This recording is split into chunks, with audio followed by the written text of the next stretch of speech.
Please be seated. All right, we're back on the record on August the 28th of the year 2015 in a case of 15T 1624 jury trial. And do each of the attorneys waive the call of the jury? Yes, Judge. All right. And Mr. Forman, call your first witness. The defense calls Batin Anderson. Batin Anderson.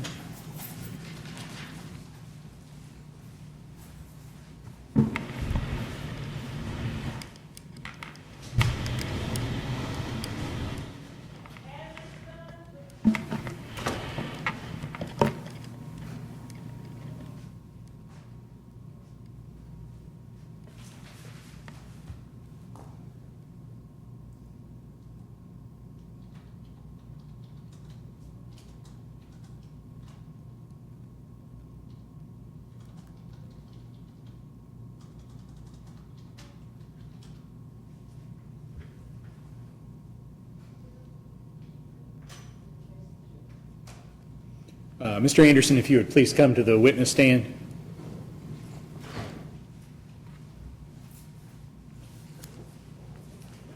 Please raise your right hand. Do you swear affirm to tell the truth, whole truth, and nothing but the truth? Yes, sir. Please have a seat. Answer the questions of Mr. Forman and then Ms. Biggers. Good morning, Batin. Hey, sir, how you doing? Could you please state your name and occupation for the record? My name is Batin Anderson, and I'm in the Army. I'm a specialist of the Army. How do you know Joel Van Slyten? Well, when I first got to Fort Knox, that was about 2 or 3 years ago, he was the first person I met. He used to take me back and forth to work and make sure I get to all my appointments and make sure I get everything done for the Army on time and whatnot. How long have you known him? 2 or 3 years. Well, between in that time period, I've been in the Army for 2 years and 6 months, so, you know. Here at Fort Knox? Mm-hmm. Yes, sir. Were you in contact with Joel on the evening of March 20th, 2015? Yes, sir. I was. We both live in the same barracks, so it was like his room was sort of right next to mine. I was on the first floor, he was on the second. So me and him, we would always hang out and whatnot at the barracks. Did you guys go anywhere? Yes, we went to, that night, we went to Cleveland's house around 8 o'clock in the evening to go, just hang out and celebrate with some friends because he was getting ready to PCS. He was getting ready to what? PCS. What does that mean? I don't know what the technical term for it, like the whole word, but basically it means we're going to another duty station. He was going to Texas, Fort Hood. So we was just celebrating that. What time did you leave the barracks? We left the barracks around 7:30. Did you have anything to drink at the barracks? Nah, Either you or Joel? no sir. And where did you go from there? We went to Cleveland's house. We got there about 8 o'clock. Who else was at Cleveland's house? It was me, Rude Boy, Cleveland, his wife, and a couple of other people as well, and his girlfriend. So, and a couple of other people that, What were you all doing? We were just sitting around just chilling, just talking about, just reminiscing about how things used to be, whatnot, just telling him we was going to miss him and whatnot because he was leaving. So. Were you with Joel the whole time? Yes, he was riding in my car with me. I was his DD for the night. Did he leave your sight at any point when you were at Cleveland's house? No. Did you see Joel drinking? Yeah, he had 3 beers, 3 more Modelo's. Can you approximate when did he start, when did he finish those drinks? They started drinking about 9 o'clock, and we left about 10:30. So between those 2 time periods, that when he was drinking. And how many drinks did you say? He had 3. After you left, where did you go? We stopped by a friend's house, Powell House, for about 5 to 10 minutes. And we just talked to Powell, because I guess Powell wanted us to stop by anyway, so we said, what the heck, So we stopped by over there for about 5 to 10 minutes. He had a soda, and then after that, we left and went back to the barracks. Were you the driver? Yes. Both times, from Yes, Cleveland's both house? from Cleveland's house to Powell's house, yes, and then back to the Cleveland's barracks. house. Yes. Did Joel ever sit behind the wheel of a car at that time? No. Me, you wouldn't get my damn car. What happened after Powell's house? We went back to the barracks. We went back to the barracks about 11 o'clock. 11:30, we got there, and, you know, I walked him up to the room because we was just still chit-chatting and whatnot. So I walked him up to his door, you know, said, peace out, then I left and went in my room. My wife. Those are all, I'm sorry, go ahead. Well, I was just saying we're back in my room with my wife, that's all. Those are all the questions I have. Please answer any questions that Ms. Biggers may have. Ms. Biggers, you may ask. You seem pretty confident they had 3 beers. Yeah. Okay, how do you know? I mean, why were you watching so intently? How do you know it was only 3? Because he was in my line of sight the whole time. How many times during your testimony did I drink from my water? How am I supposed to know I wasn't paying attention? Well, that was in your line of sight, wasn't it? I mean, but when I say he was sitting there right there with me, he was right there with me the whole time. Well, I'm just a couple feet away from you. You didn't notice how many times I drank from Because my I was water? paying attention to my lawyer, well, his lawyer, talking directly to my lawyer like I'm doing, talking directly to you. Okay. What time was the latest that you were with Mr. Van Slyman? I was with him until about 11:30 when we got back to the barracks. So you don't know what happened after 11:30? Yeah, I walked him up to his room. And then what happened after that? You weren't with him, right? And he went to sleep, that's what I know. How do you know? Because when he said, man, I'm going to go to sleep. And I said, all right, well, good night. And we'll see you in the morning. You weren't at that point, correct? Yeah, but I'm pretty sure, I mean, he's not a liar. So when somebody tells me they're going to do something, then, well, I'm just telling you. What time did you leave his place? His room, you mean? Yeah, his room. About 11:30. That's when we got to the barracks. Right, thank you. That's all the questions I have. Any That's all, redirect? Any reason why this witness can't be finally excused, or is he subject to recall? You can be excused, Judge. That's fine. Mr. Anderson, you are finally excused, so you're welcome to leave if you wish. You're also welcome to remain in the courtroom if you wish. Okay. Thank you. Next witness, Yes, Your Honor. The defense calls Joel Van Slyman to the stand. Mr. Van Slyman, if you would please come to the witness stand.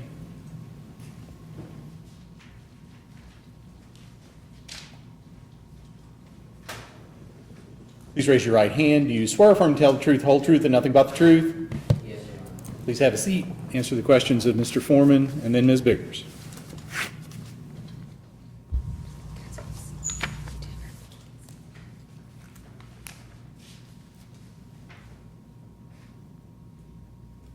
Almost good evening, Joel. How are you? I'm fine. I want to take you back to the night of March 20th, 2014, or 15, excuse me. Okay? Yes, sir. Could you please tell the ladies and gentlemen of the jury, at what time did you have your last meal for the day? When did you eat last? I ate right before we went to Cleveland's house, which was between 7:30 and 8 o'clock. Now, I noticed that you speak kind of slowly. Is that typical for you? Yes, it is. I've always spoken this way.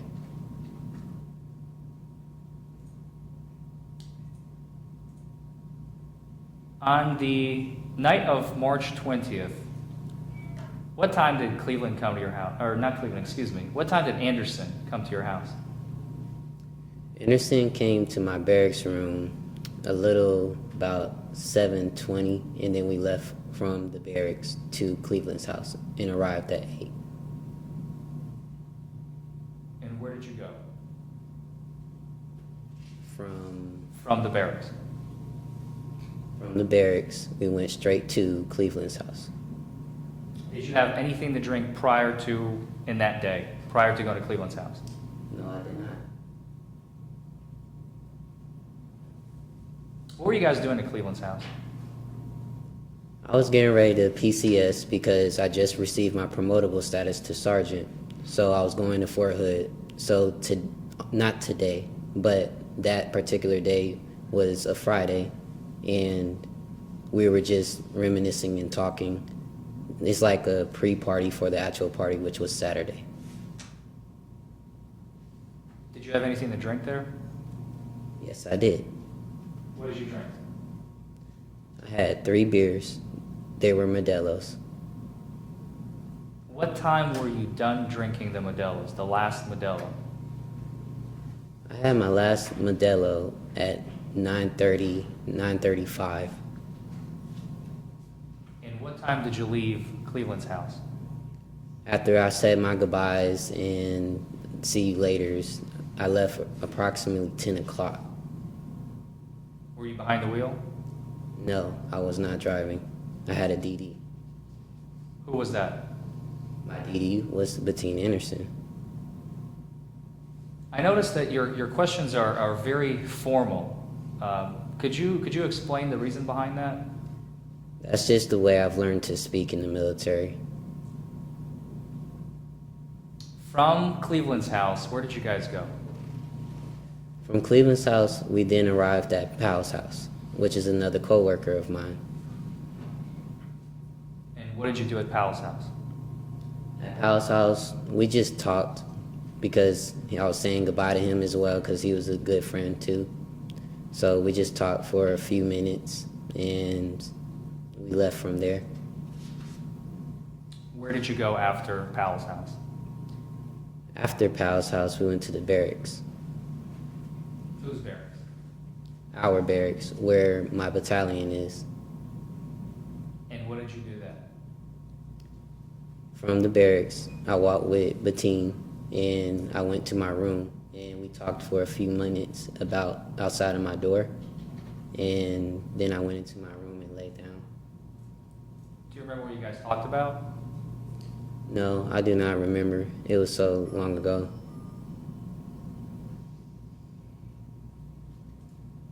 After you laid down, what did you do? I just laid there, fell asleep. Then I woke up. What time did you wake up? When I woke up, it was about 1:50. And what did you do then?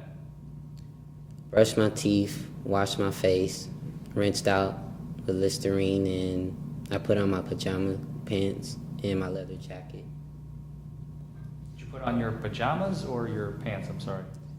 The pants that I have are pajama pants. I had on a t-shirt, so I put on my pajama pants, and I already had my t-shirt on, and I put my jacket on. And my slippers as well. Where were you going? Why were you planning to leave after you already went to sleep? Because the reason why I was leaving the barracks was because I also received another call, and I was asked did I want to come over, watch movies before I left, because I wasn't going to see the person anymore either. What time did you leave the barracks? I left the barracks at 2:10. How do you remember these times so exactly? Me and the person were texting, but I do not have the message with me. So how do you recall the times so clearly? I remember from texting her and because I read the messages after the incident happened. At some point after you left, you got stopped by Officer Bruce. Yes, I did. Where were you, and can you describe what exactly was that led up to the stop? I was coming out of what's called Chaffee Gate. It's a side gate at Fort Knox. I was coming down a ramp, and I was told that I was doing 72 coming off of the ramp, and that's why I was pulled over for speeding. Do you agree with that? No, I do not agree with doing 72 on that ramp. That particular ramp is 45 miles per hour, and the type of car I drive, I would have flipped my car. So no, I do not believe it. When you reached Dixie Highway, could you have been going 72 miles per hour? No, I couldn't. How fast do you think you were going? Honestly, 56, because when I tapped my pedal when I saw him, it said 54. And I know that if I was doing 72 and you press the pedal, you would jerk, your car would jerk at that speed. After the officer initiated the stop, I want to take you to the stop now, okay? The officer approached your window. Yes. Did you have a hood on? Yes, I did have a hoodie on because it's a part of my leather jacket. It's not exactly a hoodie. It's a jacket with a zipper and it has a hood on it. And was the hood on your head covering your face? No, it was not covering my face. It was on about half of my head. Did the officer ask you any questions? He asked for license, proof of registration, and he asked, did I know how fast I was going? What was your response? I responded, no, I do not. With regard to the registration, license, and proof of insurance, what was your response? I told him to hold on for a second. I have to get it out of my glove compartment because that's where I keep it. Did you provide all those documents to Officer Bruce? Yes, I did. What did he do then? After I provided that all to him, he went to his car, and then he came back. But when he came back with his partner, I assume, and he said, I'm going to need you to get out and do a sobriety test. And I asked why, and he said to just do it. What did you do then? I got out the car politely, and yes, I did have my hands raised because I didn't want to show that I had any hostile intent.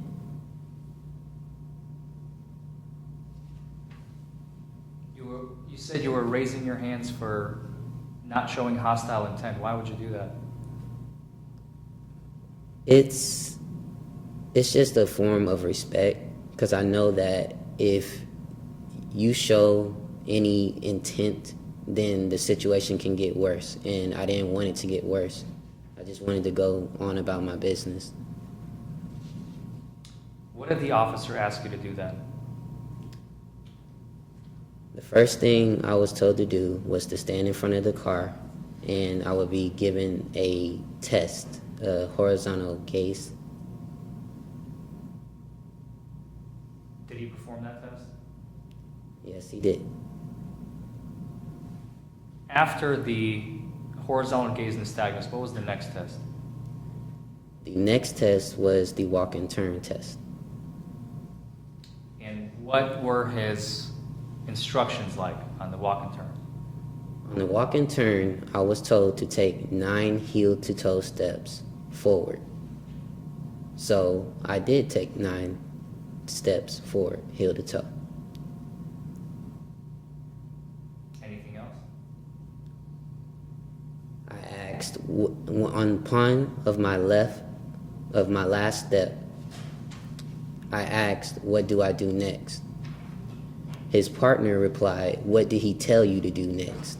And I said, he told me to take 9 steps forward, and I did. So I took 9 more steps forward, and I was at the end of my car. So I asked, I said, I'm at the end of my car now, what do you want me to do? And he replied with, just turn around and come back. So I did. Did he give you verbal instructions as to how to conduct the walk and turn test? No, he did not. All he said was to take 9 heel-to-toe steps forward. Did he demonstrate these tests? No, he did not. What was the next test that he performed? The next test was the one-legged stand. Did he give you verbal instructions as to how to complete the one-leg stand? What I was told to do on the one-leg stand was to pick up my foot and count, literally. So I picked up my foot and I put my foot down and I said, what do you want me to count to? And he said to count 1,000. So I picked up my foot again and he said to point your toe. So I put my foot down again and I asked, well, how do you want me to point my toe? Before you began the test, did he demonstrate how to do the test? No, he did not. All he did was tell me was to pick up my foot and count. And what happened after that? After that, I was given a portable breathalyzer test, and I was told to blow again because it's not reading. So I blew again, and his partner then grabbed me and said, "Since you want to play games with me, we'll go down to the station." And what happened next? I was put into the back of the police car, then my car was searched, and then they got back into their car, into the car that I was in, that I was placed in.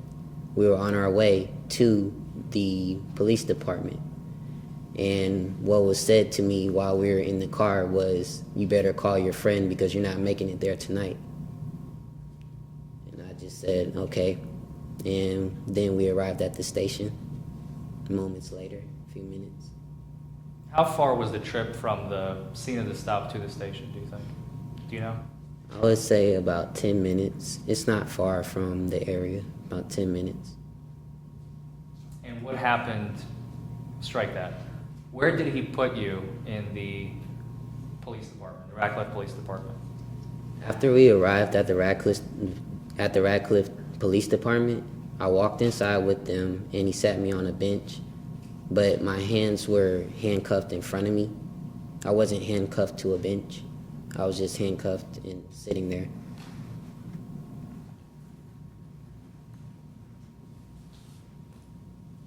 Was the officer, and let's start with the officer. Was the officer present in the room the whole time? No, he was walking in and out of the room. He went to the room where the breathalyzer machine is. Did he ever leave the breathalyzer machine room and the room where you were sitting in? Yes, he did. He went into the hallway and he came back with like a cup. I don't know what was in the cup. Was his supervisor there? Yes, his supervisor was, but his supervisor was going in and out of the room as well.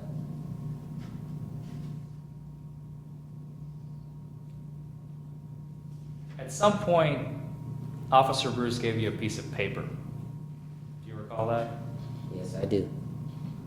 Do you remember what was on that paper?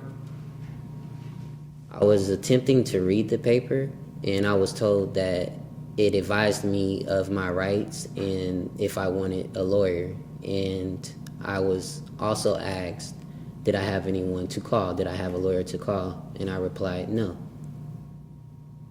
Did he read it to you? No, he did not. Did he read any portion of this piece of paper to you? The part that he did read to me was about the lawyer. And that's when I gave him my answer for it, if I had a lawyer or not. Did you sign that piece of paper? Yes, I did. Because I was told to sign it. It's just stating if I want a lawyer or not.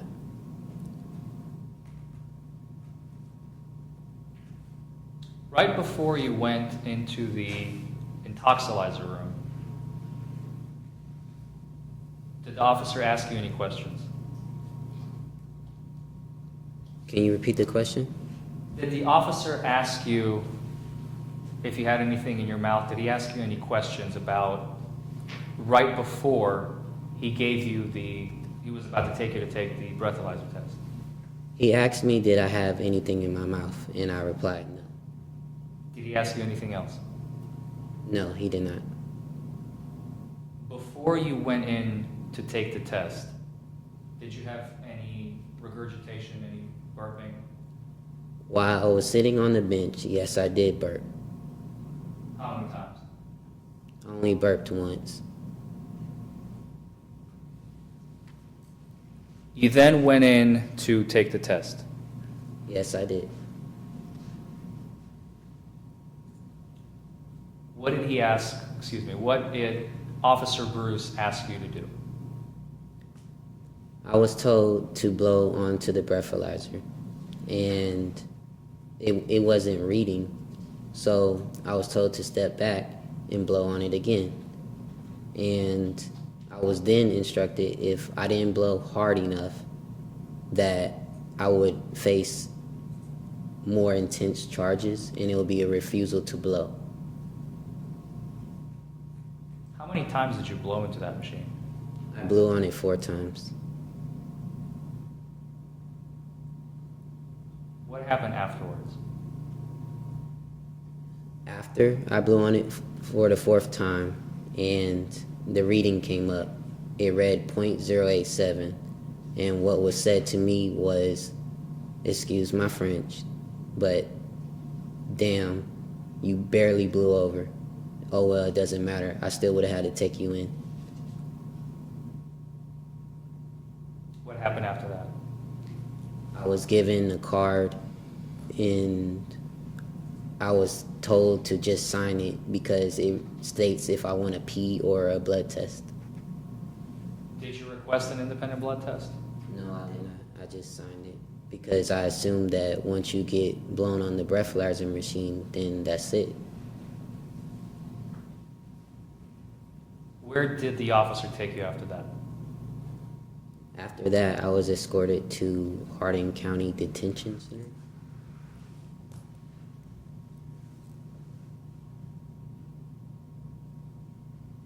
When you were stopped, I just want to go back very quickly. When you were stopped by Officer Bruce, how long ago did you wake up before you got stopped? How long is that time period from you waking up to the stop? I left around 2:10, so that would have been about 15 minutes. 15 to 20 minutes, yes. And also, after you left Cleveland's house, up until the time of the stop by Officer Bruce, did you consume any more alcohol? No, I did not.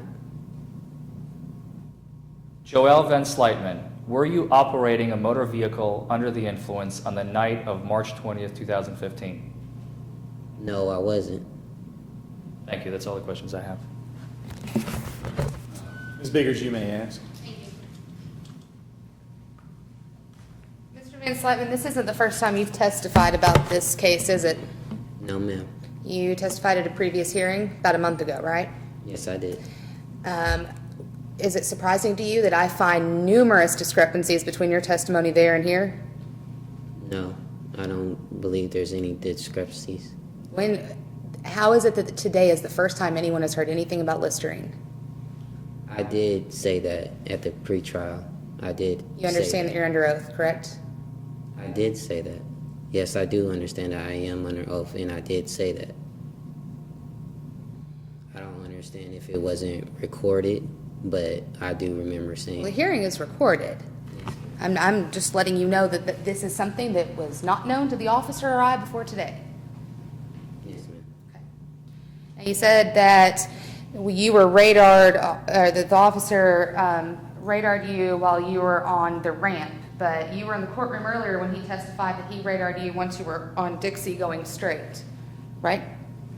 When I was pulled over and he came to my window, he replied, "Do you know how fast you were going coming off of that ramp?" And you said just now that your answer to him was no, but 2 sentences before that you said your answer that you had just looked down and you were going 54. So why did you tell him you didn't know how fast you were going if you did? Because if I was pulled over, obviously I was speeding to him, so I didn't think I was speeding, so I said no, I didn't know how fast I was going. Well, that doesn't make sense to me. I mean, you seem like an intelligent man. You're sitting here telling me that even though you knew what speed you were going, you lied to the officer because you assumed that he was going to... I mean, help me understand what's happening here. Is there a question in there, Judge? Can you explain to me what your thought process? I don't understand that. I need to understand why you say you knew the speed. Then you say you tell him you didn't know the speed. Why is that? I wasn't asked, did I know the speed? I was asked, did I know how fast I was going coming off of the ramp? What's the difference between speed and how fast you're going? I think that is the definition of speed. Well, if what you're saying is for speed, I would assume that it's the miles per hour on that highway. Okay. Do you have any physical disabilities that would prevent you from doing any physical activity? No, I do not. Okay. said that the officer never showed you how to do the test. Yes, I did. Okay. You saw him do them today. Yes, I did. You're telling me today that that is not how it occurred. Yes, that is what I'm saying. And you are also telling me today that the other officer grabbed you and basically threatened you. Yes, he did. Okay. So, have you filed a complaint against him? No, Why not? because it will only make this situation worse. Well, in a courtroom, sir, we are bound by the laws, and are you saying that you believe that had you complained about that something worse would have happened to you in court? Based off of those statements from that night, yes. What statements are you talking about? Well, I was told that if I didn't blow hard enough on the machine, that I would face more charges, more intense charges, and a refusal to blow. Okay, and this implied consent form that you claim you never read. Let me show this to you, because your signature's on here. Okay? Your signature's on here, isn't it? This is the one about the attorney. Have you read this? Yes. Can you read it for me? Because up here it says that if you refuse, that there is a harsher penalty. That is in the law. Correct. So had you read that, then you would know that wasn't a threat, that he was telling you what the law was, wouldn't you? Correct. You were an intelligent man in the military. Are you telling me that you signed forms without knowing what's in it? In a legal situation? Yes, I did sign the forms, but I was also rushed to sign the forms. I was told to just sign it. It's stating whether you want an attorney or not. So all of these horrible things that happen to you, these officers are taking advantage of you. They are basically infringing on all of your rights, and you're the victim here. Why have you done nothing about it? There's no complaints with the Rebuttal Police Department, is there? No, I didn't file a complaint. So how are we supposed to believe you? We Because have two officers whose testimony is everything fits together until you get up here and take the stand, and no one knows where this came from. How can we believe you? I'm telling the truth. I have no reason to lie. It's not my fault. Well, you're facing criminal charges right now, and this jury's sitting here determining whether or not you're going to potentially go to jail on it. Is that not a good reason? What would the officer's motivation be? The officer was just doing his job, but it's not my fault that he did it improperly. That's not my question. You were just stood up there and told me basically that the officers have lied today, that you were harassed, that they laid their hands on you and shoved you and threatened you, and now you're telling me that they're just doing their job? I did not say I was shoved into a car, into the back of the police car. I did say I was put into the back of the police car. And yes, I was told if I wanted to play games, yes, I was going to the police station, because that is what happened. What games? Because I blew on the breathalyzer, and Officer Bruce replied to his partner, "It's not reading, it's not reading." So his partner said, "Okay, you want to play games? We'll go down to the police station." Okay, and then when you get there, they're telling you can't read forms and you have to sign it? They did not keyword say, "No, you cannot read the form." Okay, well, I want you to read this form for me right now, because you're telling me that this is just about an attorney, and I want you to read, I want you to note how many things are underlined and bolded in different paragraphs they are. Please read that aloud. During the next 20 minutes, you are not allowed to eat, drink, smoke, place anything in your mouth or nasal passage. Do you have anything in the mouth at this time? I will be requesting that you submit a test of your breath, blood, urine, or any combination of these tests. If you refuse to submit to any test, which I request, your refusal may be used against you in court as evidence of your violation of KRS 19 Alpha .010,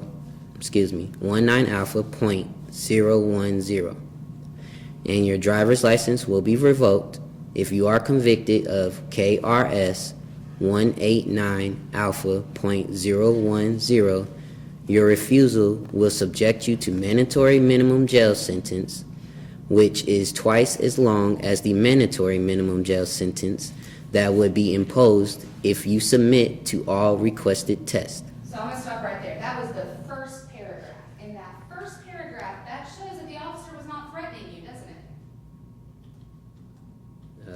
it? That was not what was read to me. That your name is signed on that piece of paper. Yes, it was, and I did attempt to read it. Okay, well, you're an adult, you know the consequences of signing your name to a piece of paper, don't you? Yes, I do. Okay. I want you to go, skip down. We're gonna skip the part about the other statutes. The jury can read that on their own. If you will start with note, once the implied consent has been read, and I want you to first tell me, is that bolded and underlined and in its own paragraph? Note, once the implied consent has been read, you must read the following. You have at least 10 minutes, but not more than 15 minutes, to attempt to contact and communicate with an attorney. Do you wish to contact an attorney at this time? And what did you select? I selected no. Okay. So here you're in a position that you say that, you know, they're infringing on your rights, that you're not being treated well, that you've been threatened, and you're given the opportunity to contact an attorney and say, hey, I need help, this is a bad situation. But you don't do it? I didn't contact an attorney because I didn't know any at the time. So no, I did not contact an attorney. Okay. I'm sure they had a phone book available. Did you ask? No, I did not, Why not? because I wasn't told that they had a phone book. I didn't know that they had a phone book or a list or whatever the case may be that I could call attorneys from. I was just told, do you have someone to call for an attorney? And I said no.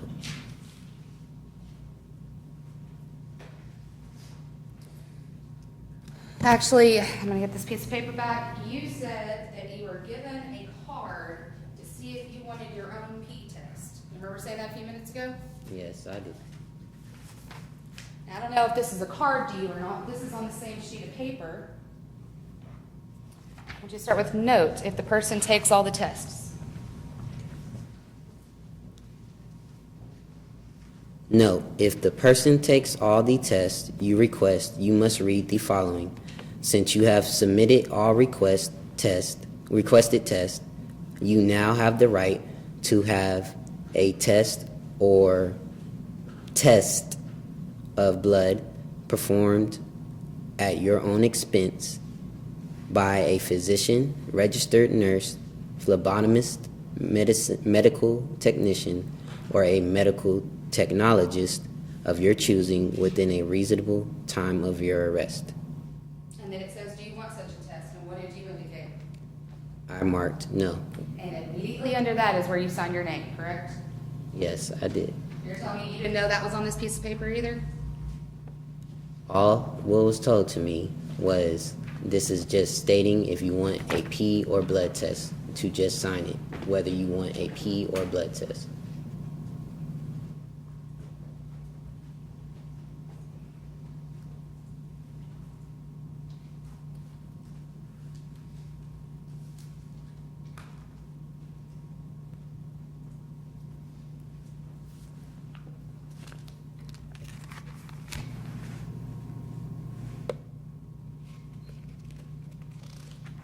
That's all the questions I have. Mr. Forman, any redirect? No, Judge. All right, thank you. You may step down.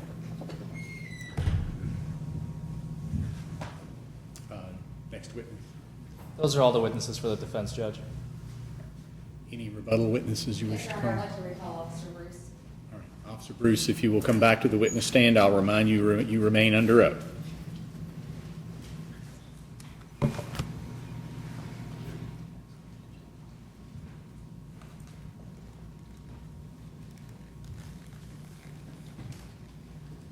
Officer, I'm going to make this as brief as I can. Does Radcliffe have any cards that indicate, does the Radcliffe Police Department have any separate cards that indicate anything about individual tests? No, that's the only form we have regarding that. There's no small card that has anything even close to that. It's just that one implied consent form. Okay. Did you demonstrate for for the defendant, did you demonstrate on that day how to do the field sobriety test the way that you've done them in the courtroom today? Yes, I did, just as I always have for every DUI. Okay. Did you read that entire implied consent form to him? I do, just as I do for every single DUI Did he arrestee. I'm sorry, go ahead. Just as I do for every single DUI arrestee. Did he voluntarily sign his name on it? Yes, he did, after I read him each section. At any point, did you or Detective Barry threaten him or seek to intimidate him? No, we did not. Did Detective Barry ever lay his hands on him and escort him into the car forcefully? I never witnessed anything of that nature. That's all the questions I have. No questions for this witness, Judge. All right, thank you. You may step down. Any other rebuttal witnesses? No, Your Honor. Any sir rebuttal? No, Judge. That concludes the case for the defense. All right, ladies and gentlemen, we've